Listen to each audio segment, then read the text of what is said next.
다섯 번째 시간, 디지털 시대의 제자도. 이 디지털 시대 속에서 우리가 제자로서 어떻게 살아가야 하는가, 어떻게 제자로서 삶을 유지할 수 있는가에 대해서 좀 이야기를 해보려고 합니다. 우리 마음속에는요, 여기 그림에서 보다시피 우리 마음속에는 이러한 큰 공간이 있다고 합니다.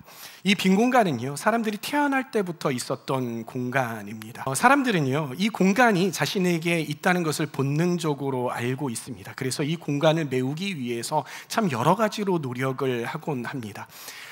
여러분, 한국인들이요, 이 공간을 채우기 위해서 하루에 5.2시간이라는 그러한 어마어마한 시간을 투자한다고 합니다. 여러분, 이 시간은 어떠한 시간일까요? 이 시간은 어떠한 시간일까요? 하루 평균 5.2시간이라는 이 시간은요, 바로 여러분들이 이 휴대폰을 사용하는, 한국 사람들이 하루에 휴대폰을 사용하는 시간이 5.2시간이라고 합니다. 여러분들 휴대폰 다들 갖고 계시죠? 네, 한번 열어보시겠습니다. 열고 락을 한번 풀어보시고요, 설정에 들어가셔서 한번 스크린 타임을 한번 보시기 바랍니다. 갤럭시도 한번 들어가셔서 스크린 타임이라는 거 있을 거예요. 갤럭시 쓰시는 분은 좀 알려주시면 좋을 것 같습니다. 가셔서 스크린 타임에 보면 내가 하루에 도대체 몇 시간을 스마트폰을 사용을 하고 있는지 아주 정확하고 세세하게 나와 있을 것입니다. 여러분들도 찾고 계시죠? 몇 시간이에요? 한두 시간 됩니까? 3시간 됩니까? 평균이 5.2시간이라고 합니다. 평균 이하입니까? 이상입니까? 얼굴이 빨개지시는 분은 한참 넘어가고 있는가 봐요. 저도 스마트폰을 보면서 이 스크린 타임을 보면서요, 나는 그래도 이 평균 한참 미치겠지라고 생각을 하고 딱 열었더니 헐, 이게 웬일이에요? 그렇게 밑돌지는 않더라고요. 참 많이 사용하는 것 같았어요. 그래서 충격적이었습니다.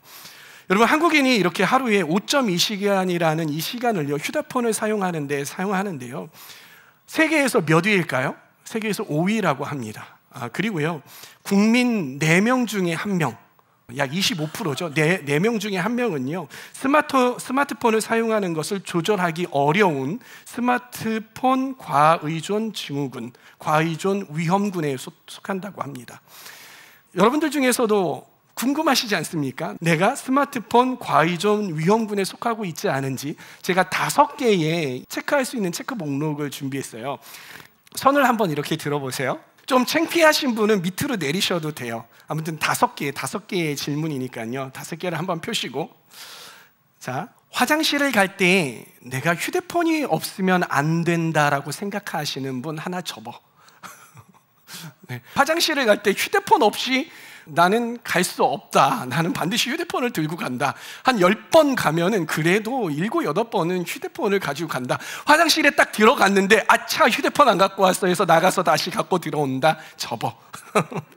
자, 그리고 두 번째, 잠자기 전 그리고 일어나서 가장 먼저 그리고 가장 늦게 하는 행동이 휴대폰을 보는 것이다. 잠을 자려고 누웠다가 휴대폰이 내 얼굴에 떨어져서 한번 맞아본 적이 있다. 이런 사람 접어.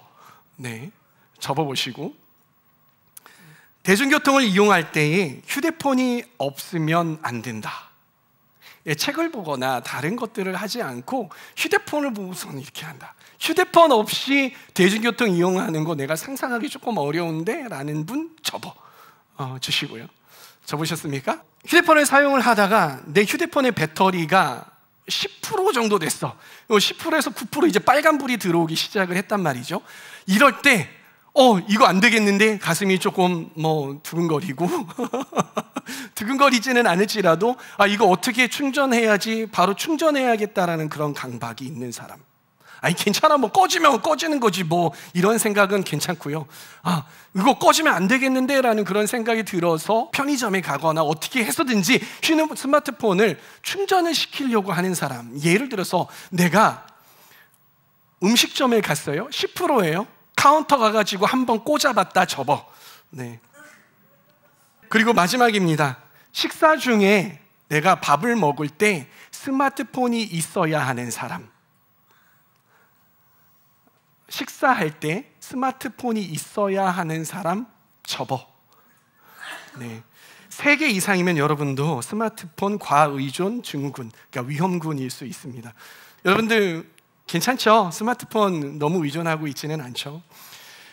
이번에는요, 우리 마음의 좀 빈 공간에 대해서 한번 이야기를 해보기를 원합니다. 빈 공간은 어떠한 공간일까요? 우리 마음속에 있는 이 빈 공간은 어떠한 공간일까요? 이 빈 공간은요, 우리 마음의 하나님 공간이라고 합니다. 하나님께서는요, 인간을 처음 창조하실 때요, 우리로 하여금 독립적인 존재로 만드신 것이 아니라요, 우리를 의존적인 존재로 만드셨다고 해요. 그러기에 인간은요, 존재론적으로 고독한 인간이에요. 고독한 존재예요. 존재론적으로요, 공허함을 느낄 수밖에 없는 존재예요. 내가 삶을 살 때에, 여러분 결혼하면은요, 안 고독할 것 같죠?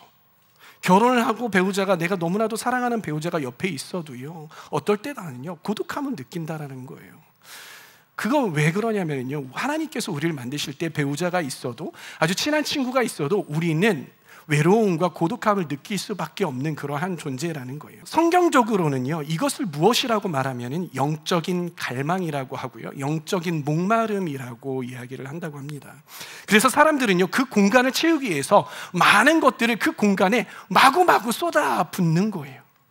어떤 것들을 쏟아붓습니까? 인간관계를 통해서 이 뚫려진 공간을 막으려고 인간관계를 쏟아놓기도 하고요. 그리고 또 누구는 돈을 막 벌어가지고, 돈 벌면은 저 공간이 막혀질 거에서 돈을 쏟아붓기도 하고요. 쾌락, 그리고 명예 등을 여기에다가 집어넣기 시작을 한다는 것이죠. 그리고요, 현대인들은요, 한 가지를 더 집어넣는데, 무엇을 집어넣냐면 미디어를 이 뚫려진 공간에 마구마구 집어넣기 시작을 했다라는 거예요. 여러분, 이수인 교수님이라고 이 미디어 전문가 교수님이 계세요. 이 교수님이 하는 이야기가 무엇이냐면요, 현대인들에게 있어서 예수님의 최대의 적은 누구냐면 다른 어떠한 돈도 아니고요, 어떤 뭐도 아니라 가장 큰 적이 있다면, 현대시대에 예수님의 가장 큰 적이 있다면 그것은 바로 미디어다라는 거예요. 현대인들은 그만큼 시간들을 이 미디어에 많이 사용을 한다고 합니다. 그리고 우리의 많은 시간들을 허비한다라는 거예요. 근데 우리가요, 하루 5.2시간을 쏟아부어서 그 공간을 막 메꿔보려고 하잖아요. 막 미디어 보잖아요. 누워서 보다가 풍 떨어져가지고 막 코가 아파가지고 이러고, 막 눈이 맞아가지고 눈이 시퍼렇게. 우리 청년도 누구 중에 한 명이 여기 가가지고 멍 들어갖고 왔더라고. 그래서 왜 그래 했는데 씩 웃으면서 누워서 핸드폰 하다가 떨어뜨려서 멍이 들었다는 거예요. 아무튼 그렇게 막 미디어를 쏟아부으면은 막 만족이 되던가요? 만족이 돼가지고 더 이상 미디어가 생각나지 않던가요? 아니라고요. 계속해서 또 미디어를 보고, 또 미디어를 보고, 그것들이 계속해서 반복이 되는 것이죠. 더 공허해지는 거예요. 이걸 보고 뭐라고 하는지 아십니까? 이걸 보고 바로 중독이라고 하는 것이에요. 뭐라고 한다고요? 중독이다. 여러분, 이 공간이 왜 메꾸어지지 않는 것일까요, 여러분? 이 공간이 왜 미디어로 메꿔지지 않는 걸까요? 이 공간이 왜 인간관계로 메꿔지지 않는 걸까요? 행복하고 사랑하는 사람 결혼해가지고 옆에 있으면 메꿔줘야 되는데 왜 메꿔지지 않느냐라는 거예요. 왜 그럴까요? 그 이유는 무엇이냐면요, 저 공간이 하나님 공간이기 때문이에요. 저 공간의 크기가 얼마나 될까요? 저 공간의 크기는 하나님만큼의 크기입니다. 그러기에 하나님이 아닌 다른 것들로 계속해서 집어넣으니까 저 공간이 채워집니까? 아니요, 채워질 수가 없어요. 그러면 아무리 좋은 사람과 그리고 아무리 좋은 것들로 그곳을 집어넣는다고 하더라도 저 공간은 채워질 수 있지 않습니다. 그럼 저 공간은 누구만이 채울 수 있습니까? 오직 우리 하나님밖에 저 공간을 채울 수 없다라는 것이에요. 여러분, 중독의 성경적인 의미가 무엇인지 아십니까? 중독의 성경적인 의미는 이거래요. 하나님만이 주실 수 있는 것을 하나님이 아닌 것을 통해 채우려고 하는 것. 다시 한번요. 하나님이 주실 수 있는 것을 하나님이 아닌 것을 통해서 채우는 것. 이것을 보고 성경적인 중독이다라고 이야기를 한다고 합니다. 여러분에게 한번 질문해 볼까요? 여러분, 성경에 보면 중독에 걸렸던 사람들 여러분 누구 있는지 기억이 나십니까? 어떤 사람들이 있을 수 있을까요? 몇몇 사람들이 머릿속에 떠오를 수 있겠어요. 저는 그 중에서 한 명, 바로 사마리아 여인을 여러분들에게 소개하고 싶습니다. 여러분, 사마리아 여인이 누구입니까? 예수님께서요, 이 팔레스타인 지방 정오 때에 어디를 지나가시냐면 이 사마리아 지역을 지나가십니다. 그러면서 수가라는 지역을 지나시다가 이 우물을 지나시다가 이 우물 곁에 앉으셨어요. 근데 얼마 있다가 한 여인이 이 12시면은요, 난 12시면 너무나도 뜨거운 지역이 뜨거운 때라서 나가서 돌아다니지 않아요. 다들 집에서 자거나 아니면 쉬거든요. 근데 그때에 남들의 눈을 피해서 이 물을 기르러 온 한 여인이 있었어요. 근데 이 여인이 어떠한 여인이었습니까? 이 여인에게는요, 과거에 5명의 남자가 있었어요. 5명의 남편이 있었어요. 그리고 지금은 남편이 있습니까? 없습니까? 없어요. 지금은 남편이 없어요. 그런데 더 심각한 건 무엇이냐면 남편이 없는데 지금 함께 동거하는 남자는 있어요. 이 단서를 통해서 우리가 이 여인에 대해서 알 수 있는 것은 무엇이냐면 이 여인은요, 자신의 공허함을 무엇을 통해서 해결하려고 했냐면 바로 관계를 통해서 자신의 그 공허함, 뚫려져 있는 공간을 채우려고 했다라는 것을 볼 수 있는 것이에요. 그런데 그게 채워지지 않으니까요, 남편이 5명이 갈린 거예요. 그리고 현재 남편이 아닌 사람과 살고 있어요. 이렇게 관계 의존 중독에 빠져 있었던 것이죠. 여러분, 대부분의 중독이 있는 사람들은요, 내가 중독이 되어 있는 것에 지나치게 의존한다고 합니다. 그리고 그걸 유지하기 위해서 강박적으로 집착을 한대요. 여러분, 그런 사람들 있지 않습니까? 관계 의존에 대한 이야기인데, 여러분 연애하다가 집착증에 걸린 사람하고 연애해 본 적 있으십니까? 어때요? 집착적인 사람하고 관계 집착적인 사람하고 연애를 하게 되면은요, 상대방을 놔주질 않아요. 한시라도 떨어져 있으려고 하지 않아요. 전화하고 또 전화하고 어디 갔어? 지금 어디야? 의심하고 그렇게 집착을 해요. 그런 집착이 계속이 되어지면 어떻게 합니까? 결국은 헤어지게 되는 것이죠. 관계 집착이 걸린 사람은요, 헤어질 때 어떻게 됩니까? 좋게 헤어집니까? 아니요. 건강하지 않게 헤어져요. 정말 대판 싸우고 원수가 돼서 헤어집니다. 그리고 그 남자하고 그 여자는 어떻게 됩니까? 헤어진 지 얼마 되지 않았는데 또 다른 사람을 사귀고 있는 것을 봅니다. 그러면서 내가 저런 거하고 연애했다고 이렇게 된다라는 것이죠. 이 사마리아 여인도요, 이 당시 시대적 상황을 고려할 때에 한 여성이 남편이 아닌 다른 남자와 동거하는 것, 이게 괜찮을까요? 안 괜찮았다고요. 돌 맞아 죽을 법한 그러한 일이 일어나고 있는 거예요. 사회적으로 용인되지 않았어요. 그 정도로 남자와의 관계를 유지하는 것에 집착하고 있었다고요. 여러분, 학자들이 말하길 이 중독에서 벗어나는 길이 있다고 하는데 어떻게 하면 벗어날 수 있을까요? 그것은요, 내가 하고 있는 지금 이 집착, 내가 하고 있는 이 중독을요 끊고 내 마음을 비우는 것, 이렇게 하면은요 절대 중독에서 벗어날 수 없다고 합니다. 이 불교에서는 뭐라고 합니까? 불교에서 수행하는 건 어떻게 해야 돼요? 내 마음을 비워야 돼, 해탈해야 돼라고 이야기를 하잖아요. 그런데요, 우리의 마음의 본성은 어떠냐면 이 마음이 비워지잖아요. 그러면 본능적으로 이걸 자꾸 채우려고 한다는 거예요. 비우면 본능적으로. 그래서 우리 마음을 계속해서 본능적으로 채우려고 하는 게 우리의 본능이라는 거예요. 왜요? 우리 마음 가운데 커다란 구멍이 있기 때문인 것이죠. 그러기에 비우고 끊으려고 하는 노력만으로는요, 중독이 치료될 수 없어요. 보다 근본적인 해결 방법이 필요하다라는 거예요. 그것이 무엇이겠습니까? 예수님께서는 이 관계 중독에 걸린 이 사마리아 여인에게 어떠한 솔루션을 제공하는지 함께 보도록 하겠습니다. 요한복음 4장 14절 말씀을 함께 읽어보도록 하겠습니다. 시작. 내가 주는 물을 마시는 사람은 영원히 목마르지 아니할 것이다. 내가 주는 물은 그 사람 속에서 영생에 이르게 하는 샘물이 될 것이다. 학자들이 하는 이야기가 있어요. 그건 뭐냐면 이 중독을 치료하려면은요, 이 중독 대신에 좋은 대안으로, 좋은 대체제로 그것을 대안해야 된대요. 바꿔야 된대요. 그럴 때 중독에서 벗어날 수 있다라는 거예요. 근본적인 치료 방법은 아니지만은요, 그래도 그 중독에서 악순환의 고리를 끊을 수 있는 그러한 방법이다라는 거예요.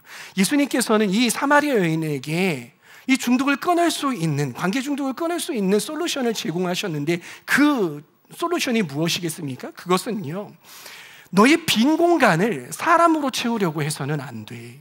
관계로 채우려고 해서는 안 돼. 그 너의 마음의 그 빈 공간은 바로 하나님의 공간이야. 그러기에 나로부터 오는 하나님의 공급으로 그 공간을 채워야 돼라고 말씀하고 계시는 거예요.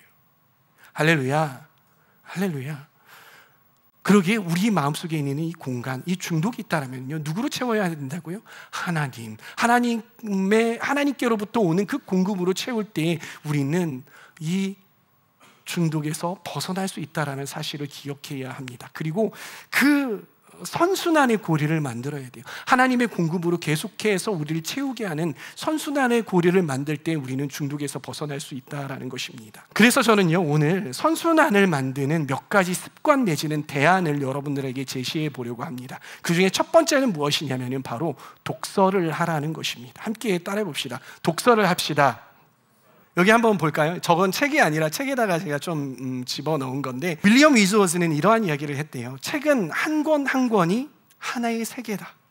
우리가 책을 하나 읽으면 그 안에서 하나의 세계를 읽는다라는 것이에요.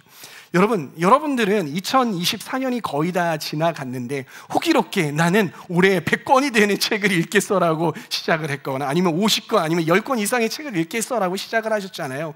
여러분들은 한 해 동안 몇 개의 세계를 관찰해 보셨습니까? 몇 개의 세계를 읽어내 보셨습니까? 즉 몇 권의 책을 읽어 보셨어요? 2023년 기준에요, 한국 성인이 독서 시간이 얼마나 되는지 아세요? 평일날에 18.5분이래요 18.5분. 네. 그리고 휴일에는 약 25분 독서를 한다라는 것이, 1년에 몇 권 읽는 줄 아세요? 3.9권, 4권도 못 읽어. 나 4권 이상 읽었다 손. 네, 부끄러워서. 네, 읽은 사람도 다행히 있어요. 4권 이상을 못 읽는다고 해요. 그러니까 어떻게 됩니까? 점점 문해력이 딸리는 거예요. 누가 말을 해도요, 뭔 말인지 제대로 요지를 파악하지 못해요. 우리 머릿속이 계속 뭘 봐요, 여러분? 스마트폰 릴스 보니까 도파민에 중독이 돼 있어서 뭔가 논리적이고 길어진 거를 자꾸 막 이야기하고 보려고 하면은요, 답답한 거죠. 너무 힘든 거예요. 그러다 보니까요, 하루에 20분도 책을 읽지 못하는 그러한 일들이 벌어진다는 것이죠. 여러분, 하울림 서재에 보면은요, 양질의 책을 구입해서 꽂아놓거든요. 근데 처음에는 조금 읽는 듯 하다가 요즘에는 안 읽어가지고요, 제가 책을 안 사고 있어요. 여러분, 좀 책 좀 읽읍시다. 지성인 아닙니까? MG 하면은 목사님 왜 저희들한테 MG라고 부르세요? MG가 아닌 사람이 MG라고 불러요. 이렇게 이야기를 하곤 하는데, 네, 요즘에 MG의 트렌드 중에 하나가 책을 읽는 게 트렌드래요. 여러분들이 진정한 MG라면은요, 책을 읽으셔야 하는 거예요. 저는 여러분이요, 책을 통해서 수십 개, 수백 개의 세계를 소유할 수 있었으면 좋겠습니다. 그런데 여러분, 독서에는요, 여러분 성경을 읽는 것도 독서에 포함된다고 여러분 생각하시죠? 성경을 좀 읽어보시면 어떨까라는 생각이 듭니다. 제가 대학생 때 제가 영문과 나왔잖아요. 저희 지도 교수님 한 분이 교회를 다니는 할머니 권사님이셨어요. 이분이 구약 성경에 대해서 영어로 가르쳐 주시던 그런 할머니 권사님 교수님이었거든요. 이 교수님이 성경을 막 이렇게 가르쳐 주시다가 하도 이 학생들이 성경을 안 읽으니까, 그러니까 전공인데 그 전공 중에 과목 중에 하나를 성경으로 택해서 읽어야 되는데 안 읽으니까 자기의 어려운 간증을 하나 이렇게 내보이시면서 이야기를 하시더라고요. 그 이야기는 누구에 관한 이야기였냐면 자기 아들에 관한 이야기였어요. 근데 자기 아들이 있었는데 신앙생활을 잘 안 했대요. 근데 어느 날 이 아들이 뭔가 큰 잘못을 했나 봐요. 잘못을 해서 교도소에 가게 되었어요. 부모로서, 엄마로서 얼마나 마음이 아팠을까요? 그래서 면회를 가가지고 이 아들에게 뭘 건네줬냐면 성경책 한 권을 건네줬어요. 야, 얘야, 너 어떤 일이 있어가지고 그런 안 좋은 일이 있어서 너가 교도소에 가게 됐지만 이 책 한번 네가 교도소에 있는 동안 한번 읽어봐. 정말 한번 읽어봐라. 네 인생이 변할 거야 하고서는 성경책을 건네줬대요. 이 아들이 읽었을까요? 안 읽었을까요? 읽었을까요? 안 읽었을까요? 정말 감사하게도요, 이 아들이 교도소에 들어가니까 책을 그래도 여태까지 부모님 말씀, 엄마 말씀 안 듣다가 내가 이 지경이 됐으니 한번 읽어봐야 되겠다 해가지고 읽기 시작을 했어요. 그랬는데 몇 개월이 지나가지고 이 성경을 한번 읽어버렸어요. 그리고 2번 읽었어요. 3번 읽었어요. 그러니까 이 말씀이 너무 꿀과 같더래요. 그래서 어머니한테 어머니가 면회 왔는데, 어머니 저 성경 3독을 했어요. 성경 말씀이 너무 좋아요. 꿀과 같아요. 이런 이야기를 하는 거예요. 이 엄마가 너무나도 감사해서, 이 엄마가 무엇을 가르쳐요? 영문학을 가르치잖아요. 그래서 성경책을 NIV 성경을 갖다가 줬대요. 그러면 너 영어로 한번 성경을 읽어봐라.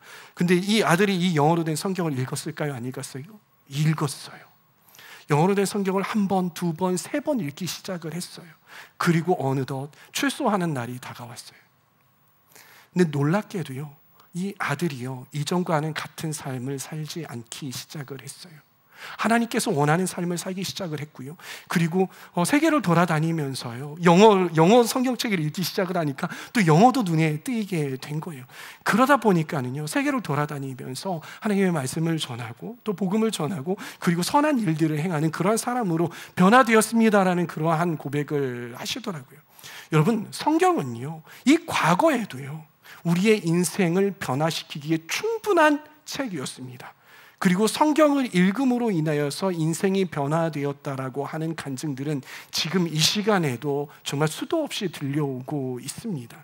사랑하는 청년 여러분, 성경을 읽어보시기를 바랍니다. 책을 읽고 수많은 세계를 경험해 보십시오. 그런 여러분들의 인생이 바뀔 것입니다. 그리고 성경을 읽고 하나님의 세계를 읽어내 보시기를 바랍니다. 그렇다면 여러분들의 영원한 생명이 변화될 것입니다. 두 번째 제안은 이거입니다. 바로 찬양을 들어보시라는 이야기입니다.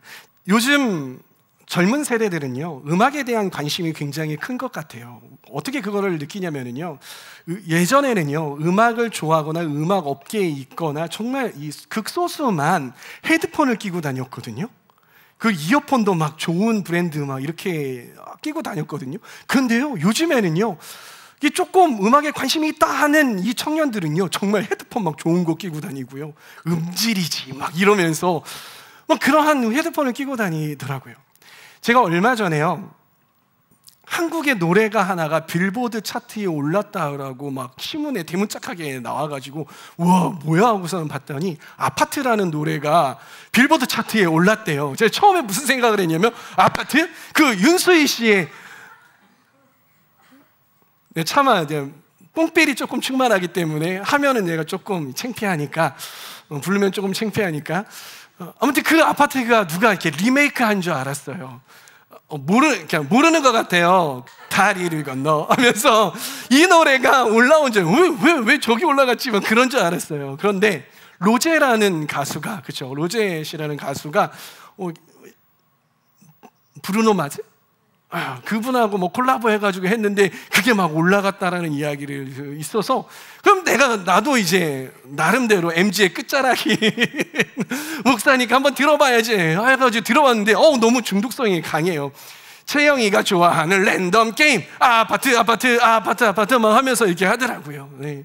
저도 이 노래를 아는데 여기에 있는 사람들은 아마 거의 대부분 이 아파트 노래를 아실 거라고 생각을 합니다. 그런데 여러분, 예배 시간에 찬양을 하는데 찬양팀이 내가 모르는 찬양을 하면 어떤 기분이 드세요? 어떠한 생각이 드세요? 모르는 찬양이야, 와 나 저거 배워봐야지 하면서 하고서는 막 이렇게 부르십니까? 왜 모르는 찬양해? 왜 저 찬양인도자는 맨날 새로운 노래만 해? 좀 친절하게 잘해줬으면, 이러한 생각이 들지 않습니까? 그러면서 입술도 이렇게 뻥긋뻥긋, 모르겠다, 안 해야겠다, 막 이렇게 한 중간 정도 나오면은 그래도 내가 찬양을 하다가 뜨거워져가지고 따라 부를 수 있는데, 첫 곡부터 모르는 곡이야. 그러면 예배 실패가 오는 거지. 처음부터 나 몰라 하고서는 이제 이렇게 되는 거죠. 왜 그럴까요, 여러분? 왜 새로운 찬양이 나오면 왜 우리의 마음이 불편할까요? 그건요, 평소에 우리가 찬양을 듣지 않기 때문인 거예요. 얼마나 찬양을 안 들었으면요, 예배 인도자가 찬양하는 앞에서 새로운 곡을 하는데 잘 모르겠습니까? 이 아파트라는 그런 노래, 이러한 노래는요, 막 그냥 나오자마자 아파트 하면서 이렇게 불러대고서는 유행에 민감한데, 심지어는요 10년이 지난 찬양을 부르는데 우와 저거 새로운 찬양이야. 제가요 어떤 한 청년이 저한테 오면서요, 목사님 새로운 찬양이 나왔어요 하면서 찬양을 하는데, 제가 고등학교 때 부르던 그 찬양을 가지고 와가지고요 새로운 찬양이라고 하는 거예요. 그러면서 자기는 새로운 찬양을 배우고 있다고 막 그러고 있는 거예요. 왜 그럴까요? 우리가 그렇게 찬양에 대해서 관심이 없는 건 아닐지. 유행가 가사, 유행에 뒤처지지 않으려고 하는데 영적인 유행에는 한참 뒤처져 있는 우리를 볼 때 참 스스로 부끄럽다라고 생각되곤 합니다. 하나님을 찬양하는 노래를 듣고 찬양하는 건 우리에게 선순환을 만드는 아주 좋은 인풋인 것이죠. 여러분이 찬양을 많이 들어서요 찬양팀에게 이런 요구를 했으면 좋겠어요. 전도사님, 이런 노래가, 우리 유희상 전도사님 저기 계신데, 유희상 전도사님에게, 전도사님 이런 노래가 핫해요. 핫해요. 우리 공동체하고 같이 불렀으면 좋겠어요. 전도사님 이런 노래 좀 불러주세요 했을 때 전도사님도 모르는 거예요. 이런 노래가 있었어요? 그냥 한번 저희가 연습을 해서 불러봤으면 좋겠어요. 얼마나 좋아. 뭔가 이제 나는 그리스도인으로서 영적인 트렌드를 맞춰갈 수 있는 영적인 유행에 앞서가는 그러한 사람이야라는 그런 뿌듯함이 있지 않겠습니까? 자랑하려면 이런 거 정도는 조금 자랑해 보면은 어떨까라는 그러한 생각을 해봅니다. 그리고 여러분들이 이러한 찬양들을 듣기 위해서 매일마다 그러려면 찬양을 들을 거 아니에요. 어디 길 가다가 아파트 막 이런 노래를 듣는 게 아니라 정말 이 찬양을 귀에다가 꽂고서는 그러는 거예요. 그런 찬양을 들으려면 비싼 헤드폰 들어도 돼. 괜찮아. 내가 인정을 해줄게. 비싼 이어폰 들어도 돼요. 은혜 받겠다는데 그 정도는 투자해야죠. 그럼 얼마나 좋을까. 그리고 매일마다 그러한 찬양이 내 마음 가운데 울려 퍼지고 내 귀 가운데 울려 퍼지고. 잠재의식 이야기가 나와서 그런데 저의 그 은사 중에 한 분이 교수님이신데요, 전도학을 가르치는 교수님이었어요. 이 교수님이 어떠한 마음이 있었냐면, 어떠한 갈망이 있었냐면, 주님, 저 무의식 세계도 주님께 점령되었으면 좋겠습니다라는 그러한 생각이 들더래요. 그런 갈망이 오르더래요. 그래서 어떻게 하기 시작을 했냐면, 잠을 잘 때에 하나님을 찬양하는 그 찬양을 자그맣게 틀어놓고 귓가에다가 틀어놓고 그러고선 주무시기 시작을 했대요. 어떠한 일이 일어나냐면요, 잘 때 잠을 자다가 이 무의식 속에서도 자기가 찬양을 하면서 꿈에서 찬양을 하면서 있더라는 거예요. 그 아침에 깰 때 어떻게 하는 줄 알아요? 그 음악이 꺼졌음에도 불구하고 그 노랫말이, 그 음악이, 그 찬양이 내 귓가에 계속 맴돌면서 있다가 깨니까 내 입술에서 일어날 때 찬양을 하면서 일어나더라는 거예요. 이러면 얼마나 행복할까요? 저는 저와 여러분들이 찬양을 들으면서, 심지어는 주님, 내 무의식이 주님께 점령당하기를 원합니다. 내 무의식이 주님을 찬양하는 그런 무의식이 되기를 원합니다. 이러한 갈망이 저와 여러분들 가운데 있었으면 좋겠습니다.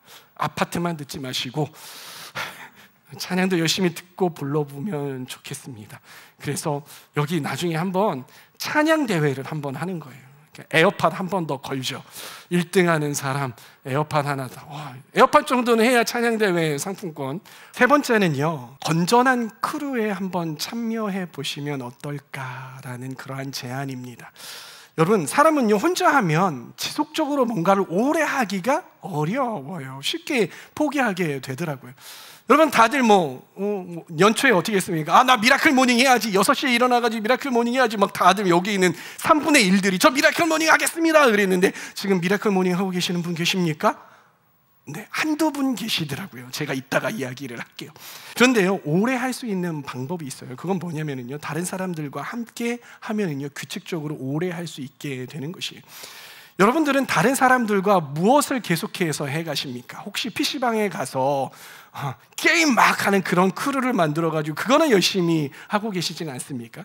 세상에는 참 많은 건강한 크루들이 많은 것 같아요. 러닝 크루도 있고요, 등산 크루도 있고요, 악기를 배우는 그런 크루도 있죠. 얼마나 좋습니까? 저는 몇 가지 크루가 있어요. 개인적으로 어떤 크루가 있냐면, 저는 성경을 기랍적으로 연구하는 그러한 크루가 있고요, 그리고 열심히 운동을, 제 건강을 위해서 운동하는 크루도 있어요. 그리고 저번에 김문고 목사님 그 미라클 모닝 그 크루도 있어서요, 매달 많이는 참여하지 못하지만 참여하려고 열심히 노력을 하고 있고요. 그리고 얼마 전에 저희 교회에 러닝 크루가 하나 생긴 거 아십니까? 밤에 이 계양구 요 앞에서 밤 10시 정도에 러닝 크루 저 하고 있고요. 우리 이민혁 집사님도 러닝 크루가 있어가지고 그 동네에서 열심히 러닝을 하고 계신다고 하더라고요.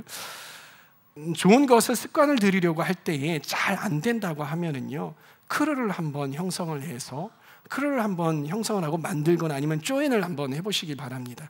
그리고 영적인 습관을 들이기 위해서 말씀 묵상 크루를 해보면 어떨까요? 기도하는 크루를 만들어 보면 어떨까요? 여러분, 운동하는 크루, 뛰는 크루 있잖아요. 맨날 뛰기만 하지 마시고 뛰고 와서 그래, 우리 열심히 뛰었으니까 한번 기도하면서 마칩시다 하면서 둘러요 모여가지고 우리 하얼림 청년부를 위해서 기도해보면 어떨까요?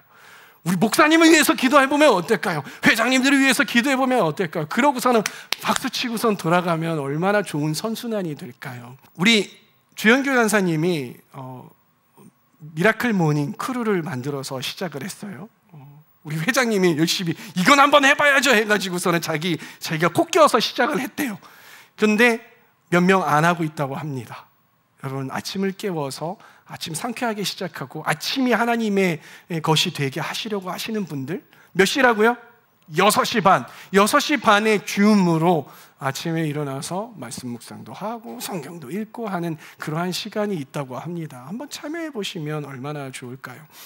그리고 여기 정석 형제하고 소영자매 안 왔는데 결혼한다고 바빠가지고 등산 크루가 잠깐 쉬었어요. 근데 결혼했으니까 시간이 많으니까 여러분, 등산 크루도 한번 시작을 해보면 어떨까? 저는 개인적으로 올해 등산 크루로서 한라산을 한번 등반을 했습니다. 어려웠지만 참 성취감이 있고 행복하더라고요. 제자훈련도 곧 시작을 하게 될 겁니다. 제자훈련 크루 한번 시작을 해보시면 어떨까요? 그리고 좀 있으면은요, 또 성경과외라는 또 크루가 만들어지게 되고 그런 시간이 생길 것입니다. 성경 읽는 거 어려우니까 읽도록 도와드리겠습니다. 그런 크루에 한번 동참하시고 도전을 해보십시오. 그리고 예배 시간 전에 우리가 10분 동안 열심히 기도하는 기도 시간이 있잖아요. 야, 우리 기도 한번 해보자 라고 해가지고 열심히 10분 동안 공동체를 위해서 기도할 수 있는 그런 크루도 형성을 하고 또 조인을 해보시면 좋겠습니다. 함께 하면은요, 혼자서 감히 할 수 없었던 것을 그리 어렵지 않게 그리고 지속력 있게 할 수 있다는 사실 여러분 기억하시고 이런 선순환을 만드는 일에 동참을 해보셨으면 좋겠습니다. 여러분, 한국인이 독서하는 시간은 하루에 몇 분이라고요? 한 20분 정도 된다고 합니다. 그리고 한국인이 하루 평균 가족과 함께 시간을 보내는 시간은요 2시간 13분이라고 합니다. 그리고 한국인 기독교인 중에 5명 중에 1명은요 기도하지 않는데요. 그리고요, 기도하는 사람도 하루에 평균적으로 얼마 이상 기도하냐면요 10분 이상 기도하지 못한다라고 그렇게 리서치에 나와 있더라고요. 그런데 휴대폰은 하루에 몇 시간이라고요? 5.2시간.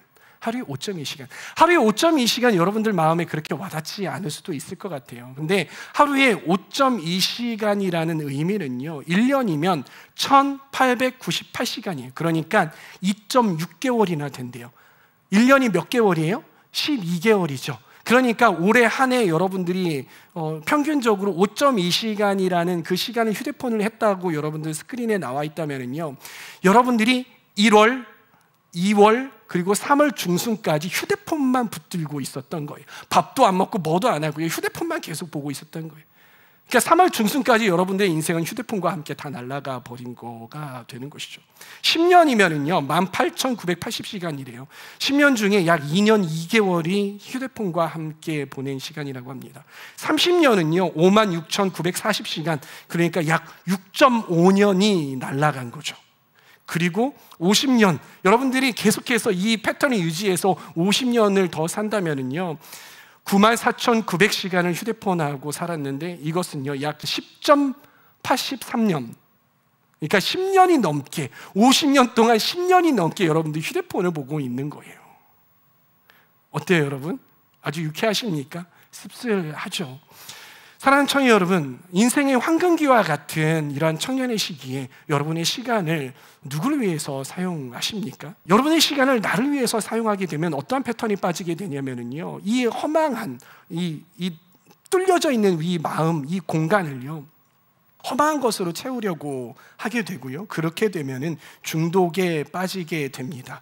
이 시간을요 나를 위해서 사용을 하게 된다면은요 어떠한 패턴에 빠지게 되냐면 계속해서 허망한 것으로 나의 이 빈 공간을 채우게 돼요. 그렇게 되면 어떻게 된다고요? 중독에 걸려요. 그래서 우리의 시간을 허무하게 보낼 수밖에 없는 거예요. 우울하게 보낼 수밖에 없는 것이죠.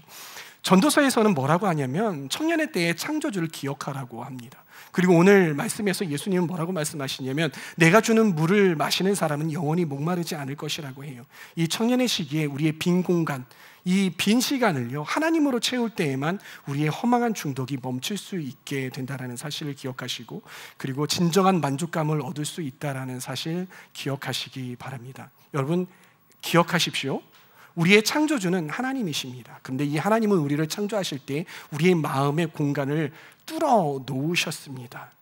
그 마음의 크기는 하나님 크기라는 사실 기억을 하시기를 바랍니다. 그래서 그 공간은 오직 하나님만이 채우실 수밖에 없다는 사실을 기억할 때 우리는 이 디지털 시대에 진정한 예수 그리스도의 제자로서 살아갈 수 있다는 것 기억하시기를 바랍니다.